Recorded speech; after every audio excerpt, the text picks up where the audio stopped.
Halo pemirsa UTV dimanapun Anda berada. Assalamualaikum warahmatullahi wabarakatuh. Waalaikumsalam warahmatullahi wabarakatuh. Salam sejahtera untuk kita semua. Senang sekali perkenalkan saya Siti Aisyah dapat kembali menjumpai Anda dalam program talk show interaktif kebanggaan kita semua, UG Talk. Edisi kali ini kembali menghadirkan kolaborasi spesial antara Universitas Gunadarma dengan IAI, ya, atau bisa dikatakan Ikatan Ahli Ekonomi Islam. Ya, pemirsa, di era modern yang serba cepat, digital dan individualis, ya, seperti saat sekarang ini seringkali kita terjebak pada pencapaian materi semata. Pada ekonomi Islam, sesungguhnya kita tidak hanya berbicara mengenai angka, ya, atau literasi keuangan atau sebatas untung rugi bisnis, ya, melainkan juga bagaimana, ya, roda ekonomi tersebut bisa membawa dampak nyata, ya, bagi kesejahteraan masyarakat lebih luas. Nah, untuk mengupas tuntas tema yang luar biasa ini, ya, di studio UG Talk, ya, telah hadir pakar kita. Mari kita sapa langsung Bapak Profesor Dr. Ahmad Kholik, MA. Beliau ini merupakan Ketua Komite 10 Bidang Literasi, Edukasi, dan Sosialisasi IAI. Assalamualaikum, Prof. Waalaikumsalam warahmatullahi wabarakatuh. Ya, senang sekali ya hadir Alhamdulillah, di senang. Gimana kabarnya? Ya, di Sehat, ya, Mbak Aisyah? Sehat, alhamdulillah. Kita bisa ini ya, Prof, ya, bisa bincang-bincang ya mengenai isu-isu terkini, Ya. gitu ya. Selama ini mungkin masyarakat kita ya seringkali terjebak pada pemahaman bahwa soleh itu, ya, apa sih kesolehan gitu ya. Soleh itu hanya sebatas atau hanya pemahaman ya sebatas ibadah ritual gitu ya, semacam mungkin sholat, puasa gitu ya. Padahal harusnya itu kan soleh itu memiliki makna yang lebih luas gitu ya.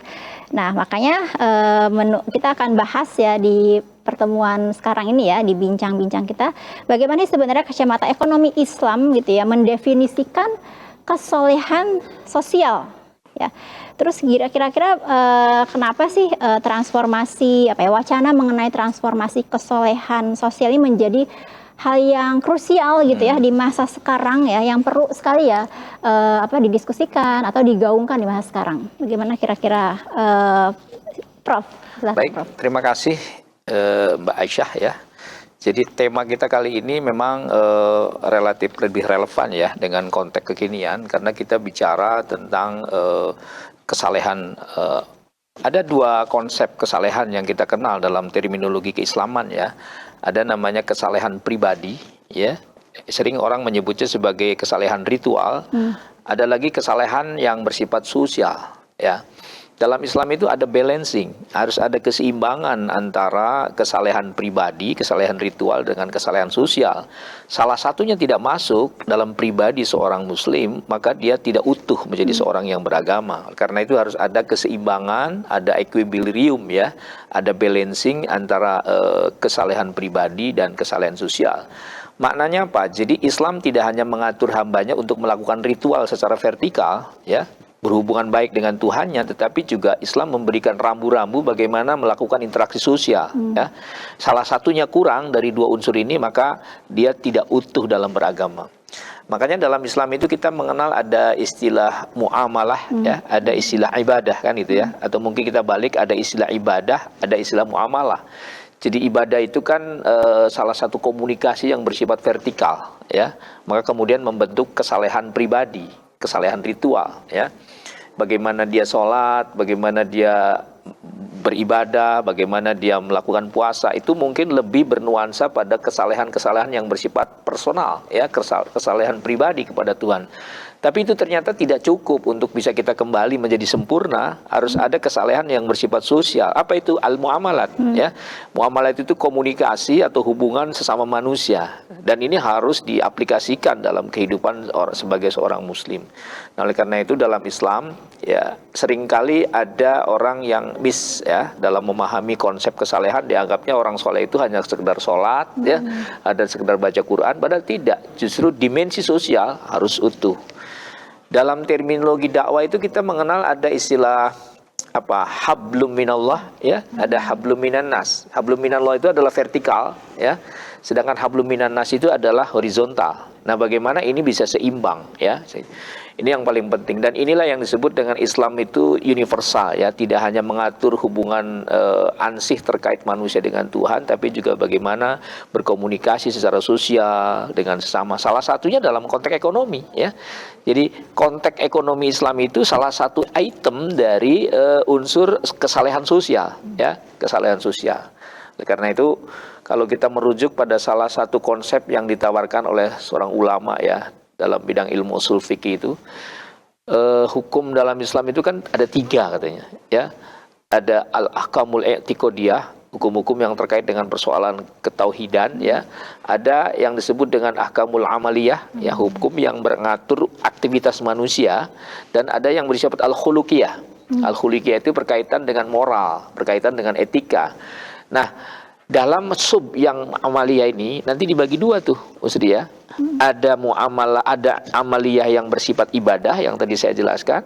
Ada amaliyah yang bersifat muamalah ya. Kalau ibadah itu berarti hubungan vertikal, kalau muamalah itu hubungan horizontal. Nah, di mana posisi ekonomi Islam? Dalam muamalah ini ada sekitar 7 poin, Pak, ya. Ada di situ hukum perdata, ada hukum pidana, ya kan? Ada juga tentang hukum acara, ada hukum internasional, ada hukum keluarga, ya. Dan yang keenam itu ada hukum al-iqtisadiyah dalam bahasa Arabnya, hukum ekonomi. Jadi ekonomi Islam itu bagian dari relasi sosial, ya, hubungan sesama manusia yang diatur secara komprehensif dalam Islam. Maka ketika orang hanya berritual secara vertikal, dia tidak sempurna. Disinilah pentingnya memahami konsep atau terminologi tentang kesalehan dalam Islam. Jadi harus utuh 2 poin tadi itu. Ya, Masya Allah, menarik sekali ya. Jadi ternyata soleh itu bukan hanya sebatas ibadah gitu ya, ibadah dengan Tuhan kita saja, tapi ternyata hubungan kita secara horizontal ya, berkaitan dengan hubungan kita dengan sesama manusia itu juga perlu diperhatikan gitu ya, Prof. Ya. Jadi bukan hanya Islam itu bukan hanya sebatas universal, tapi juga komprehensif. Betul. Ya, menarik sekali, Masya Allah. Ya. Malah ada satu mungkin sekedar sedikit tambahan. Kurang lebihnya setidaknya ada 82 kali Allah perintahkan untuk sholat di Quran. Itu selalu diiringi dengan perintah zakat. Ya. Jadi kalau sholat itu sebagai simbol kesalehan pribadi, maka zakat adalah kesalehan sosial. Jadi hampir 82 kali atau tidak kurang dari 82 kali Allah perintahkan sholat selalu diiringi dengan zakat. Ini maknanya harus ada keseimbangan. Dan kalau orang sudah menyeimbangkan 2 poin itu, maka dia dianggap sebagai orang yang saleh secara utuh, ya, saleh secara pribadi dan saleh secara sosial. Kira-kira begitu. Ya, Masya Allah, menarik ya. Nah, kemudian nih ngomongin tentang kesolehan gitu ya. Nih di tantangan kita sekarang nih di era modern gitu ya. Kita pasti nggak bisa lepas ya, Prof, ya, dari digitalisasi gitu ya, kemudian juga pola hidup konsumtif ya, kemudian juga yang pastinya sekarang tuh sistem kapitalis yang masih mempengaruhi ya sifat individualis masyarakat. Nah, ini kira-kira di mana juga sekarang tuh orang pasti akan mencari tanda kutip level aman gitu ya, level aman dalam artian ya yang sifatnya materialistis gitu.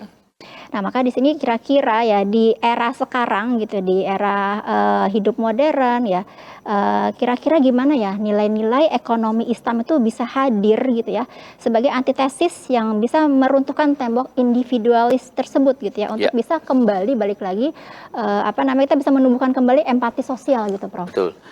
Ya, pertanyaan yang bagus itu. Jadi Islam sebenarnya punya konsep ya, punya nilai konsep yang menjadi semacam solusi ya bagi penyakit mental yang berkembang di dunia modern. Sebelum kita berikan ilustrasi tentang pertanyaan tadi, saya ingin sedikit merujuk satu statement dari Nabi Muhammad SAW. Kata Nabi itu kan ada salasun muhlikatun ya, ada 3 yang bisa menjadi daya rusak bagi kehidupan manusia di era modern gitu ya. Yang pertama adalah syuhun syadidun. Syuhun syadidun itu kalau kita terjemahkan individualistik. Jadi mentalitas yang bersikap individualistik ini berpotensi besar akan meruntuhkan kehidupan manusia. Nah, fenomena itu terjadi di dunia modern, itu yang pertama. Kemudian ada yang disebut dengan i'jabul mar' binafsih. ya dalam bahasa Arab itu. Maknanya apa? Orang yang mengagungkan diri sendiri, ya, atau bahasa kerennya arogansi. Jadi ternyata arogansi itu punya potensi akan bisa menghancurkan kehidupan manusia. Dan yang ketiga adalah hawan mutaba. Hawan mutaba itu bisa disebut sebagai hedonisme. Orang yang mementingkan materialisme, ya, mementingkan kepentingan yang bersifat duniawi itu. Nah, kata Nabi, berangkat dari apa yang disampaikan Nabi itu memang problem besar ini. Ketika kita hidup dalam dunia modern, penyakit tiga hal ini menjadi luar biasa. Penyakit individualistis, ya, penyakit arogansi, dan penyakit materialisme atau hedonisme. Nah, salah satunya tadi individualis. Lalu pertanyaannya, apakah Islam, ekonomi Islam punya cukup punya cukup memberikan jawaban terhadap persoalan individualis? Kalau kita mengenal dalam ekonomi Islam itu kan ada pergeseran dari self intense kepada maslahat. Jadi kalau dalam teori kapitalis itu kan, mohon maaf ya, ekonomi lebih berorientasi bagaimana mendapatkan keuntungan yang bersifat pribadi, ya, sebanyak mungkin, unlimited, kira-kira begitu. Tapi dalam Islam tidak, harus ada pergeseran ke arah maslahat. Kemaslahat itu artinya memberikan kemaslahatan kepada banyak orang, ya. Jadi kalau ekonomi yang hanya dinikmati oleh sebagian kecil itu tidak Islami. Maka di dalam Islam itu ada konsep pergeseran menuju maslahat. Artinya apa? Keuntungan yang kita peroleh, profit dari orientasi bisnis yang kita lakukan harus juga diorientasikan untuk kepentingan maslahat banyak orang. Itu yang pertama, ya. Kemudian juga kita mengenal misalnya ada mekanisme distribusi, ya, dalam Islam itu. Bahwa Islam itu punya ruang untuk bisa menangkal individualistis itu, makanya Islam memberikan ruang adanya distribusi. Misalnya tentang zakat, ya. Zakat itu kan salah satu esensi dari ekonomi Islam, ya. Ekonomi Islam itu ya substansinya adalah zakat. Dan ketika kita bicara zakat, dalam konteks yang modern kita sebut sebagai filantropi, bagian filantropi, itu artinya bahwa Islam memberikan solusi bagi penyakit individualis, ya. Islam merupakan antitesa bahkan dari fenomena individualis yang berkembang dalam ekonomi kapitalis. Jadi piranti atau instrumen zakat itu adalah bagian dari cara menjawab problema penyakit modern yang berkembang seperti sekarang ini adalah individualisme. Ya, termasuk tidak hanya zakat, ya, tapi wakaf, sedekah, hibah, dan seterusnya. Itu bagian dari Islam menawarkan sebuah konsep tentang pentingnya atau antitesa terhadap fenomena individualistis. Kemudian juga kita melihat misalnya adanya ekonomi Islam itu kan larangan riba, ya. Apa kaitannya dengan persoalan individualistis? Kan dalam konteks ekonomi kapitalis itu kan sebenarnya salah satu yang menjadi kritik keras daripada ekonomi Islam terhadap ekonomi konvensional adalah tadi ketidakadilan. Dalam riba itu unsur ketidakadilannya sangat nyata, ya. Pemodal selalu mendapatkan profit dalam proyek bisnis. Tapi orang yang menggunakan uang itu kan tidak penting. Yang penting nggak tahu apakah mereka itu beruntung atau tidak, rugi atau tidak, terzalimi atau tidak. Yang penting pemilik modal harus beruntung. Nah, oleh karena itu bisnis model seperti ini dilarang. Itu sebenarnya sesungguhnya secara filosofis adalah antitesa terhadap individualistis. Jadi ketika kita menafikan ekonomi yang berbasis ribawi, pada hakikatnya adalah melahirkan ekonomi yang bersifat kemaslahatan, gitu, tidak mementingkan pribadi dan diri sendiri. Kemudian juga terkait dengan etika, ya. Etika bisnis, misalnya begini, ini sangat filosofis. Mungkin kalau kita berbisnis kan ada peluang rugi, ya. Nggak masalah, yang penting tidak merugikan orang, kan gitu. Jadi rugi dalam berbisnis itu jauh lebih mulia daripada merugikan orang lain. Itu antitesa terhadap fenomena individualistis menurut saya, ya. Yang kedua apalagi misalnya, namanya orang berbisnis kan bisa saja tertipu, ya. Tetapi tertipu itu jauh lebih mulia daripada menipu. Kira-kira begitu, ya. Yeah. Jadi artinya bahwa filosofi bisnis dalam Islam yang nanti menjadi jawaban terhadap persoalan individualistis, materialistis, dan arogansi itu adalah Islam ketika berekonomi tidak hanya profit oriented, ya, tapi menjunjung etika, dan etika itu kemudian lari pada kepentingan banyak orang. Berarti penyakit individualistis akan bisa dijawab, ya, dengan model-model ekonomi yang dikembangkan dalam Islam. Saya kira itu esensi kenapa Islam itu memberikan rahmatan lil alamin, kita lihat bisa lihat dalam model-model ekonomi yang dikembangkan tadi ya, dari mulai zakat, wakaf, sedekah ya, kemudian larangan riba dan seterusnya lah ya. Kemudian misalnya dalam ekonomi syariah itu kan ada keterbatasan pemilikan. Kalau dalam kapitalis kan unlimited ya, tak terbatas kepemilikan. Dalam Islam itu sangat diberikan rambu-rambu tentang bagaimana kesadaran bahwa memiliki sesuatu itu ada keterbatasan, ya, ada hak dan milik orang lain. Saya kira itu ya, mengapa kemudian ekonomi Islam menjadi salah satu cara untuk menangkal fenomena individualistis. Walaupun ya memang tidak sesederhana itu, ya, butuh ada efforts, ya, butuh perjuangan dan butuh energi yang tinggi untuk melakukan itu. Ya. Menarik ya, berarti bisa dikatakan ekonomi Islam tuh harusnya sih bisa menjadi apa ya, macam benteng moral gitu ya, Prof ya. Supaya kita tuh dalam melakukan setiap sesuatu juga kita ingat gitu ya, kita punya kita punya tanggung jawab moral yang lebih gitu ya. Nah, ini menarik sebenarnya ya. Ini sebenarnya masih ada pertanyaan-pertanyaan lanjutan ya. Mungkin kita akan sambung kembali gitu ya. Ini segmen 1 sudah selesai ya. Kita nanti akan kembali bincang-bincang pada segmen berikutnya setelah jeda program berikut ini.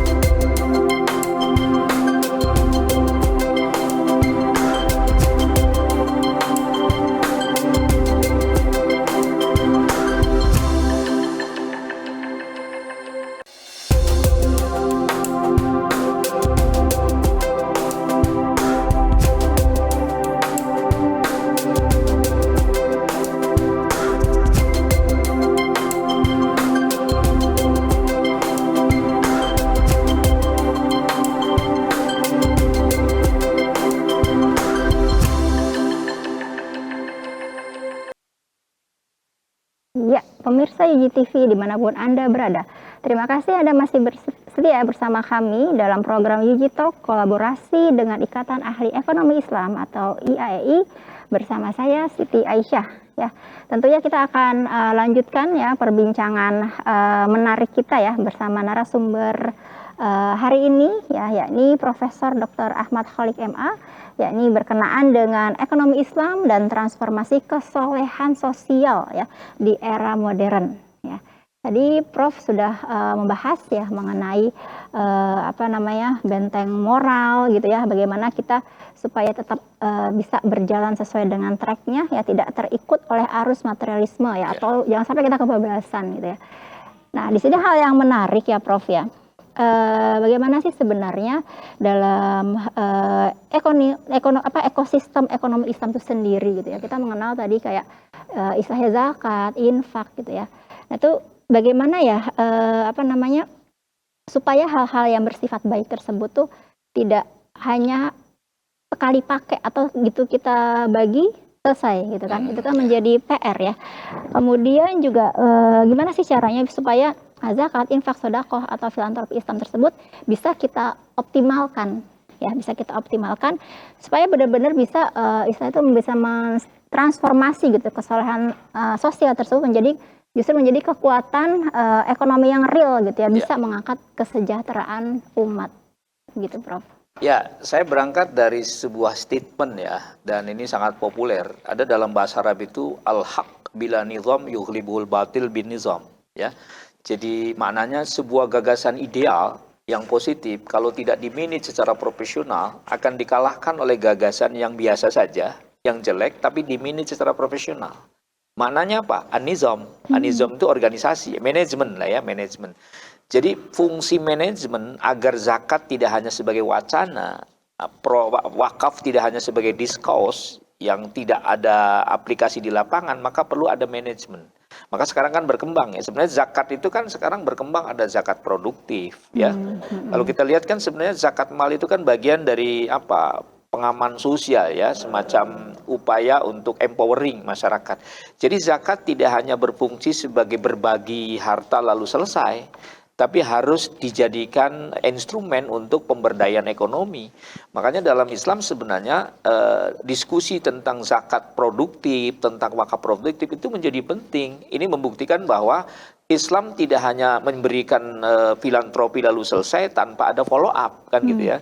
Jadi sebenarnya tren sekarang yang berkembang dalam diskurs ekonomi Islam di berbagai belahan dunia, khususnya di dunia Islam, adanya zakat produktif, adanya wakaf produktif, ya, kemudian ada juga ya kita berkembang di lembaga perbankan itu sebagai upaya untuk kontekstualisasi zakat tidak hanya bermakna konvensional, tradisional yang selesai. Kalau kita bahasakan mungkin ada zakat konsumtif, ya, ada zakat produktif, ya. Betul. Selama ini kan image kita, paradigma kita kan ya lama ya. Zakat itu ketika dibagikan ya kemudian selesai, finish. Tapi sekarang kan ada konsep baru bahwa zakat itu harus pemberdayaan ekonomi kan gitu. Karena filosofi atau misi dari zakat itu sebenarnya dalam konsep Islam adalah empowering, ya. Ketika bolehkah memberikan zakat secara konsumtif, itu mungkin kondisinya emergensi. Jadi ketika situasinya emergensi, darurat, bolehlah zakat itu jadi konsumtif. Karena misalnya mustahiknya membutuhkan makan dan seluruhnya, tapi dalam konteks tertentu agar mereka berkembang secara ekonomi, dan itu menjadi misi dari misi mendasar daripada ekonomi syariah atau misi dasar dari ekonomi zakat, maka perlu ada zakat produktif. Kuncinya apa? Manajemen, ya.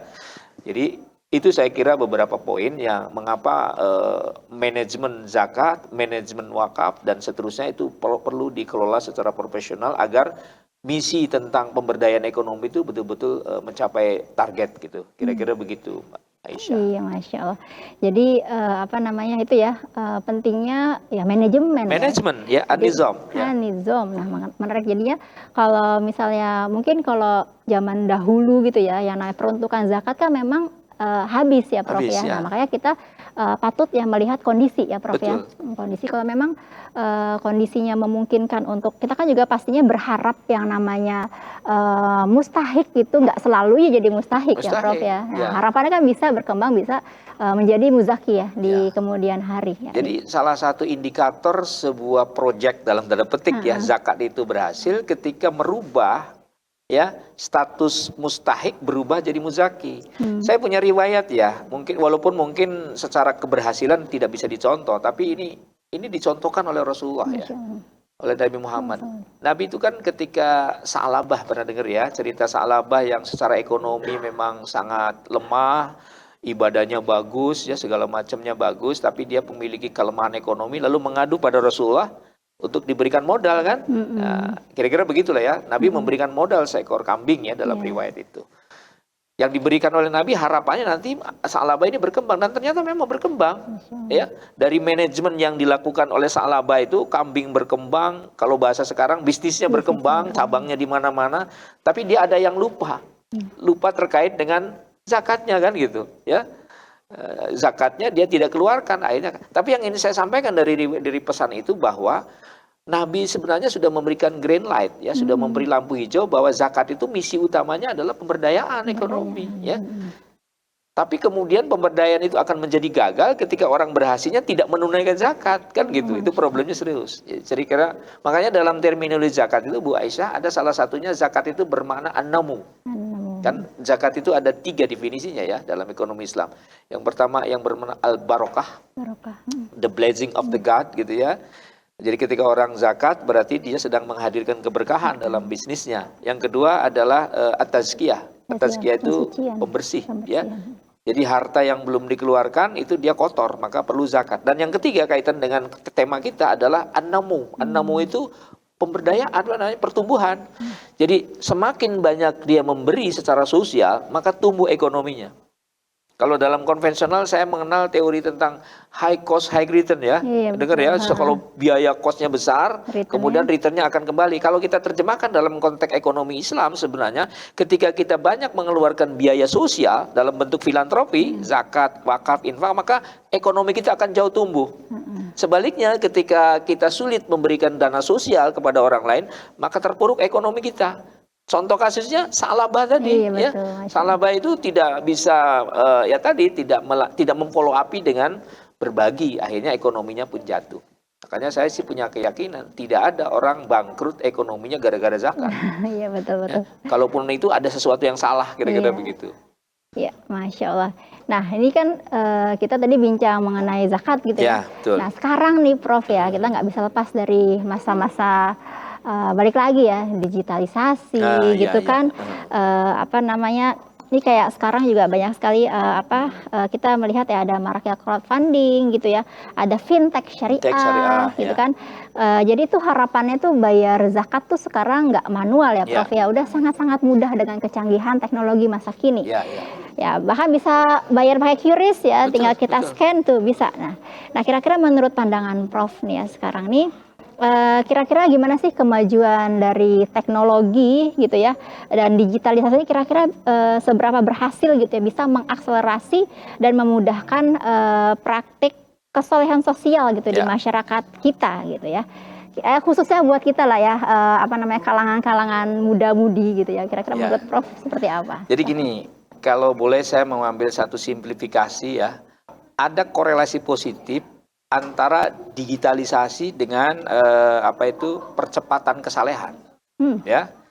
Jadi semakin teknologi berkembang, digitalisasi semakin berkembang, itu berkorelasi positif terhadap percepatan peningkatan kesalehan seseorang. Terutama di dunia modern seperti sekarang ini ya, generasi Z. Jadi sekarang ini kan diberikan ruang yang segi semudah-mudahnya. Orang tidak lagi mengeluarkan zakat, infak, sedekah dengan cara-cara konvensional, tradisional. Tadi sudah disebut dengan menggunakan QRIS, ya, menggunakan ya yang aplikasi-aplikasi yang sudah disiapkan. Itu artinya bahwa memang teknologi yang berkembang di dunia sekarang ini memang berkorelasi positif dan memiliki makna signifikan untuk meningkatkan pembelajaran kesalehan sosial bagi generasi modern, ya. Karena mereka kan sudah, apalagi sekarang kan anak-anak kita ini ya, generasi-generasi baru kan agak alergi kalau terlalu berbelit-belit dengan administrasi kan gitu. Tapi dengan fasilitas teknologi tadi ya, tapi tetap harus diimbangi dan diberikan pendampingan spiritualitas supaya mereka juga tidak hampa. Jadi kalau teknologi berkembang tanpa diiringi dengan kekuatan agama yang benar, jadi nanti terjebak pada formalisme ya, bukan lagi kesalehan yang bersifat substantif ya, formalitas saja. Tapi tetap jadi digitalisasi melalui aplikasi yang sekarang berkembang, donasi-donasi dilakukan menggunakan teknologi itu sangat berkorelasi terhadap tingkat kesadaran generasi modern untuk mengeluarkan zakat atau menumbuhkan kesalehan sosial. Tapi tetap mereka harus kita berikan pengawalan agar substansi dalam beragamanya dan kesalehannya itu betul-betul tercapai kan gitu. Jangan sampai orang dia beragama ya, tapi spiritnya kosong karena mengikuti tren, kan gitu beda. Ya. Makanya sekarang ini kan ada kesalehan yang bersifat formalisme, ada kesalehan substantif ya. Saya khawatir dengan digitalisasi yang tidak dikontrol dengan value, dengan nilai-nilai keberagamaan, maka generasi kita akan terjebak pada kesalehan yang bersifat formalisme, tidak substantif.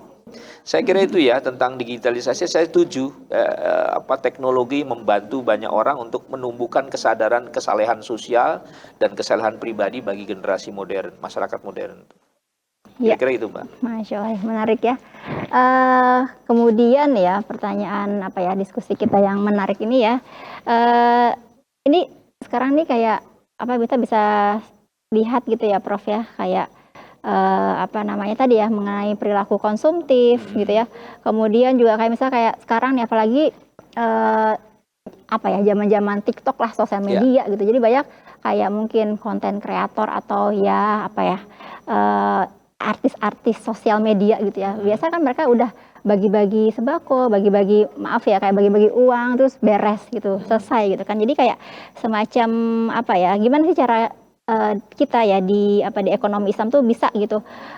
Kita tuh bukan cuma sebatas ya tadi yang ngasih uang beres gitu, ngasih sembako beres gitu. Padahal kan harapan kita yang nggak sebatas sampai di konten itu aja gitu ya Prof ya. Bagaimana kira-kira pemberdayaan itu bisa benar-benar memutus gitu ya rantai kemiskinan, karena kan problem masa sekarang kan kemiskinan gitu ya Prof. Kira-kira bagaimana tuh Prof? Ya, saya kira tadi sudah sedikit saya singgung ya bahwa misi daripada ajaran filantropi Islam itu khususnya zakat itu kan dalam rangka pemberdayaan ekonomi. Jadi memang itulah makanya harus ada pergeseran tadi ya, pergeseran dari mustahik menjadi muzaki, ya. Ya kita didik mereka dengan pola-pola bisnis yang islami ya, sehingga nanti misalnya kalau tahun ini dia menjadi mustahik, tahun depan dia berubah menjadi muzaki ya. Ini salah satu keberhasilan yang tadi saya ungkapkan ya. Jadi ini penting saya kira, tapi juga persoalannya ketika kita memberikan modal kepada misalnya, mohon maaf ya, para mustahik ya, kalau tidak dikawal dengan pengawalan, pelatihan, pendampingan, pengawasan juga akan jadi problem ya.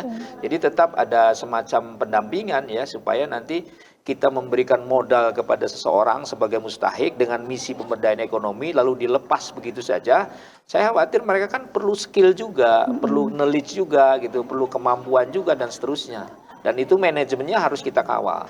Makanya saya kira nanti ada lembaga-lembaga tertentu ya, baik itu yang bersifat dari pemerintah maupun lembaga-lembaga yang berkembang terkait pemberdayaan harus memberikan kawalan sesungguhnya terhadap proyek zakat yang diberikan kepada mustahik kalau misinya untuk pemberdayaan ekonomi.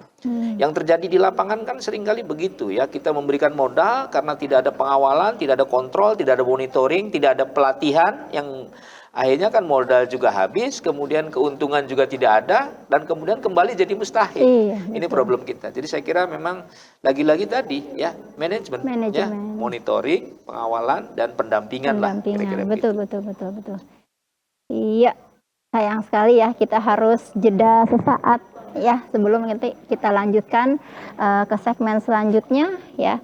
Baik, jangan kemana-mana, kita jumpa lagi setelah jeda program berikut ini.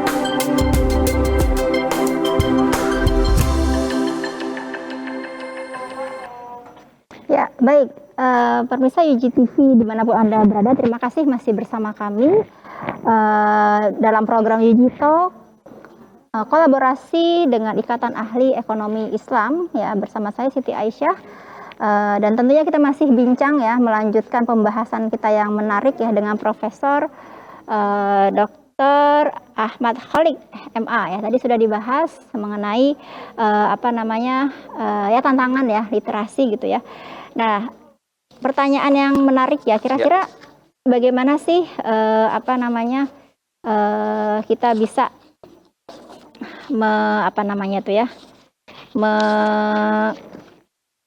saya ngeblank kan, mohon maaf. Bagaimana caranya ya bisa sosialisasi gitu ya, sosialisasi mengenai tadi kan ada dibahas ya pentingnya pendampingan gitu ya, pentingnya juga program yang jelas. Nah, kira-kira bagaimana sih Prof gitu ya untuk bisa mengimplementasikan hal tersebut ya? Ya, saya kira kita perlu melibatkan banyak pihak ya.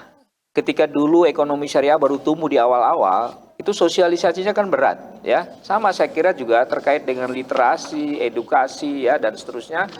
Itu sekurang-kurangnya ada beberapa pihak harus terlibat. Pertama misalnya dari akademisi ya, kemudian dari ulama ya, kemudian dari masyarakat umum. Mungkin yang keempat yang paling penting pemerintah ya, negara harus hadir.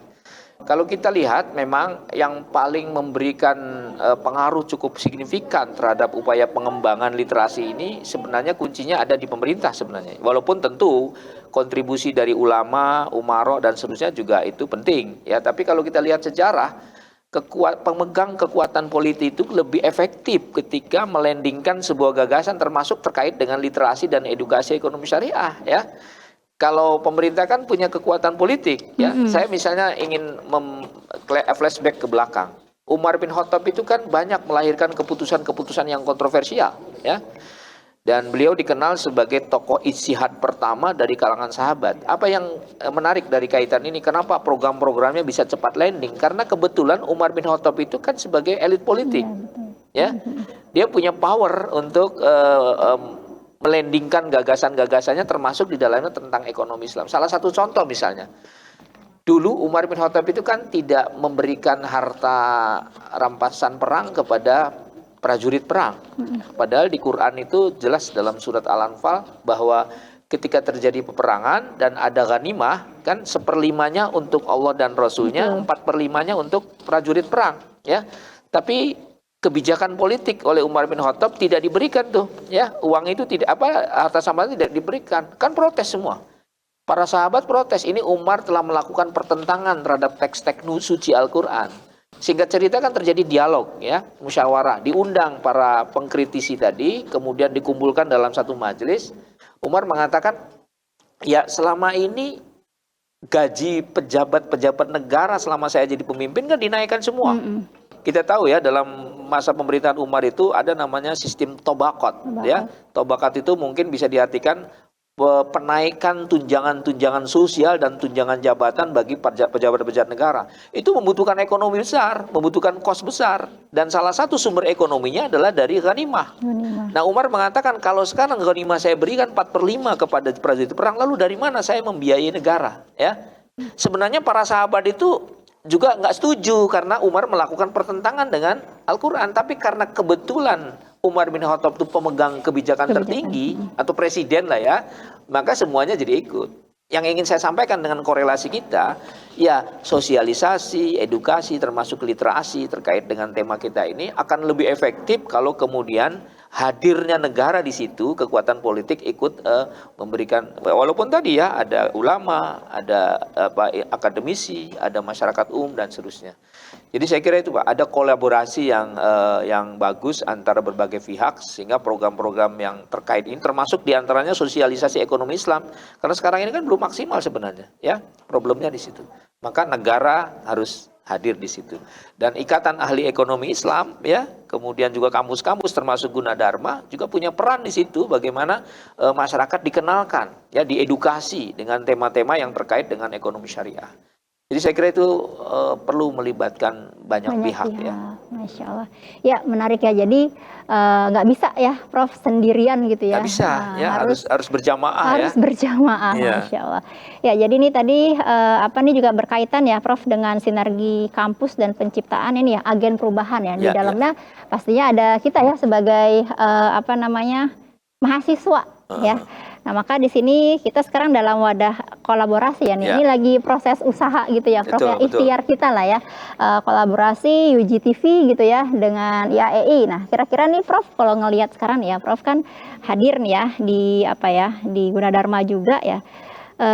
Kira-kira menurut Prof gitu ya, dalam mencetak lulusan gitu ya, Prof, yang bukan hanya sekedar cerdas gitu secara akademik ya, tapi juga punya sensitivitas gitu atau punya kepekaan gitu ya, kesolehan sosial gitu ya.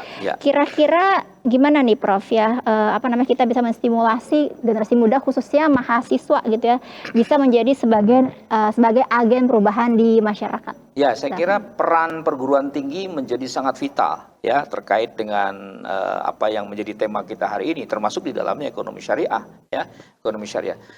Yang pertama saya kira perlu ada pendidikan yang mengkolaborasikan antara pendidikan akal dan pendidikan hati. Itu penting. Karena kesalehan sosial itu muncul tidak hanya dari kecerdasan intelektual, tapi kecerdasan spiritual, kecerdasan hati. Oleh karena itu menurut saya ini perlu ada satu kurikulum ya, kurikulum yang mengkombinasikan antara pendidikan akal dengan pendidikan hati. Saya teringat kalau nggak salah Aristoteles ya, atau siapa filosof Yunani mengatakan bahwa pendidikan yang hanya berorientasi mencerdaskan akal dan mengabaikan kecerdasan hati itu bukan pendidikan sama sekali. Oleh karena itu kurikulum yang dibangun ya terkait dengan tema kita harus kurikulum yang punya value ya, paling tidak value keagamaan ya. Karena tadi kata filosof bahwa kalau pendidikan hanya mencerdaskan akal ya hanya akan melahirkan para teknokrat yang tidak punya moral ya. Tetapi kalau kemudian pendidikan kurikulumnya dimuati dengan value ya, dengan spiritualitas, maka dia sebagai seorang intelektual yang cerdas tapi di sisi yang lain dia punya moral yang baik. Kalau kita baca surat Al-Alaq ya, itu inspiring dari sebuah peradaban maju di dunia itu kan awalnya dari surat Al-Alaq. Iqra itu artinya cerdaslah intelektual, Bismi rabbikal ladzi khalaq, cerdaslah secara moral, secara spiritual. Jadi peradaban itu baru ideal ketika dibangun oleh kecerdasan intelektual dan kecerdasan spiritual. Jadi tidak hanya Iqra, tetapi Bismi rabbikal ladzi khalaq. Dan artinya kalau kita manifestasikan di dunia pendidikan, maka kurikulum-kurikulum ke depan agar mahasiswa kita memiliki kesalehan sosial, maka diberikan muatan-muatan value dalam kurikulumnya. Itu satu, Pak ya. Yang kedua, saya kira kurikulum yang ideal itu kan kurikulum yang merespon perkembangan pasar. Oh iya, Ya, betul. merespon perkembangan pasar di berbagai sektor ya, termasuk ekonomi syariah. Maknanya apa? Dinamis ya. Dan sekarang kita kan ngetren ada problem serius yang menjadi PR kita bersama tentang persoalan etika, tentang moral. Maka kalau sekarang muncul ada kurikulum berbasis cinta, itu sebenarnya sebuah rekonstruksi tentang pentingnya kurikulum dimuati nilai-nilai keagamaan sebenarnya di situ ya. Sehingga nanti mahasiswa tidak hanya cerdas secara ilmu tapi juga punya moral yang baik dan muncul nantinya menjadi kesalehan. Ya, kesalehan pribadi dan kesalehan sosial ya. Saya jadi ingat itu, Mbak ya, Albert Einstein ya, ketika tahun 1939 ya. Dia ceramah di Princeton University di Amerika, itu di depan para fisikawan dunia terkemuka. Dia mengatakan apa? Science without religion is blind, ya kan?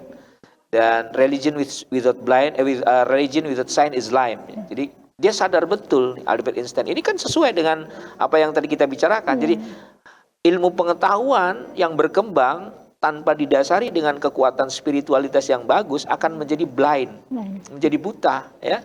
Tapi sebaliknya tadi, religion without science, ya, agama yang tidak di-backup dengan perkembangan ilmu pengetahuan modern juga akan jadi pincang. Jadi harus ada keseimbangan. Karena ini produknya perguruan tinggi, maka kurikulum menjadi salah satu sasaran, ya, atau salah satu target untuk kita merancang bangun kurikulum yang nanti melahirkan output dan outcome-nya yang memiliki kemampuan intelektual tapi juga punya moral. Dan akhirnya memiliki kesalehan. Kira-kira begitu. Kuncinya material, kurikulum ya. Kurikulum ya. Ya.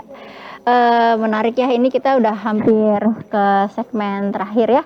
Nih, gini Prof, tadi Prof bilang mengenai kurikulum gitu ya. Ya. Nah, sekarang gimana nih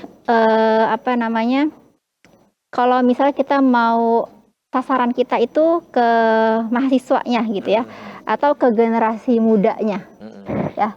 Gimana supaya mereka-mereka ini atau mahasiswa ya generasi masa kini itu bisa tetap membumi gitu ya Prof ya, bisa tetap menjadikan ekonomi Islam gitu ya, bisa menjadi benar-benar kesolehan sosial gitu ya, tercermin misalnya dari gaya hidup mereka dalam sehari-harinya gitu Prof. Ya, yang pertama tadi tentu kurikulum ya Mbak ya. Yang kedua saya kira juga masuk ke ranah Tridharma perguruan tinggi ya. Jadi Tridharma perguruan tinggi itu harus didesain ulang. Ini dalam konteks ekonomi syariah ya, dalam konteks ekonomi syariah. Tentu dalam ilmu yang lain tentu bidangnya lah ya. Dalam konteks ilmu ekonomi syariah maka masuk juga ke ranah Tridharma perguruan tinggi, misalnya aspek pendidikan. Maka stressing tentang ekonomi syariah harus masuk di situ, di pendidikan. Kalau Tridharma perguruan pembelajaran ya.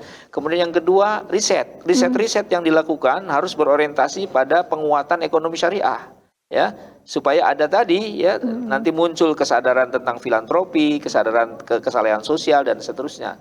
Kemudian yang Tridharma yang ketiga adalah pengabdian. Jadi pengabdian yang dilakukan oleh mahasiswa di berbagai tempat ini juga tema-tema besarnya harus berorientasi pada ekonomi syariah. Nah, baru kemudian ketika itu sudah masuk dalam ranah-ranah akademik, maka ya kita berharap nanti mahasiswa akan terbiasa, akan menjadi karakternya akan terbentuk menjadi orang yang punya sense of belonging ya, paling tidak kepada ekonomi syariah. Ini kurikulum dalam konteks ekonomi syariah Iya, ya, betul. dalam ekonomi syariah. Jadi supaya ekonomi syariah betul-betul menjadi karakter dari mahasiswa, maka polanya tadi kurikulum, kemudian tridharma perguruan tinggi, dan mungkin juga nanti dibikin semacam laboratorium inkubator yang terkait dengan ekonomi syariah yang diadakan di sebuah kampus. Itu juga bagian dari ikhtiar kita untuk menciptakan mahasiswa yang memiliki sense of belonging ya terhadap ekonomi syariah. Dan endingnya kan nanti kesalehan, Oh iya kira-kira betul. begitu. Iya iya baik. Masya Allah ini luar biasa ya Prof ya. Apa namanya? Jadi bisa dikatakan yang namanya apa ya kesolehan gitu ya, bukan hanya sebatas tadi ya, bukan hanya Ya. sebatas individu gitu ya dengan Tuhan kita, tapi ya memang kesolehan dalam makna yang lebih luas ya, lebih khususnya di sini kita membahas kesolehan kita berekonomi Islam. Ya baik.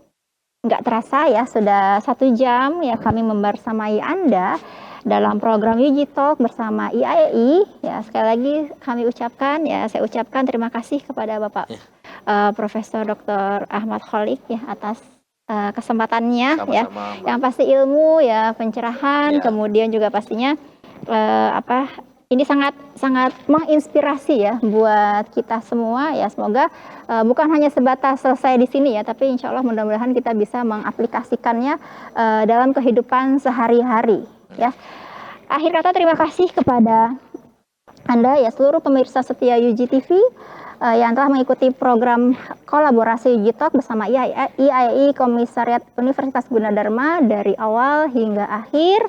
Mari kita jadikan ekonomi Islam sebagai gaya hidup yang membawa berkah bagi alam semesta. Ya, saya Siti Aisyah mewakili narasumber dan seluruh kerabat yang bertugas pamit undur diri dari hadapan Anda. Terima kasih, selamat melanjutkan aktivitas Anda kembali. Wassalamualaikum warahmatullahi wabarakatuh. Waalaikumsalam warahmatullahi wabarakatuh.